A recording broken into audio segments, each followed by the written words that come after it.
Hello বন্ধুরা, তোমরা কেমন আছো? আমি পাপিয়া চলে এসেছি তোমাদের সামনে মাছের আগুন হালুয়া বানাতে। জানি না কেমন খেতে হবে বন্ধুরা, আমি নতুন এই রেসিপিটা বানাচ্ছি।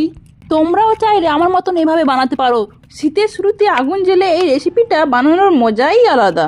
রেসিপিটা বানাতে বানাতে আগুন পোহানোও হয়ে যাবে, যাকে বলে রথ দেখা ও কলা বেচা একসাথে। প্রথমে একটা মাছকে ভালো করে কেটে ধুয়ে নিয়ে চলে এলাম। মাছে লবণ, হলুদ, কাঁচা লঙ্কা, পেঁয়াজ, আদা, রসুন বাটা, টমেটো দিয়ে অল্প সর্ষে তেল দিয়ে ভালো করে মেখে নেব। তারপর কলা পাতার মধ্যে মাছটাকে দিয়ে ভালো করে বেঁধে দিলাম। তারপর জ্বালানো আগুনের মধ্যে 45 মিনিট রেখে দিতে হবে। তবে বন্ধুরা, আমি একটা ভুল করে ফেলেছি, আগুন জ্বালানোর আগেই মাছটাকে দিয়ে ফেলেছি, তাই ধোঁয়া গন্ধও হতে পারে। তাই তোমরা যখন বানাবে আগুন জ্বালানোর পরে মাছটাকে দেবে। বন্ধুরা, আমার ভিডিওটি যদি ভালো লেগে থাকে তাহলে লাইক, কমেন্ট, শেয়ার করতে ভুলবেন না কিন্তু। Bye bye, tata. আরে দাঁড়ান দাঁড়ান দাঁড়ান, সাবস্ক্রাইবটা করেছেন তো?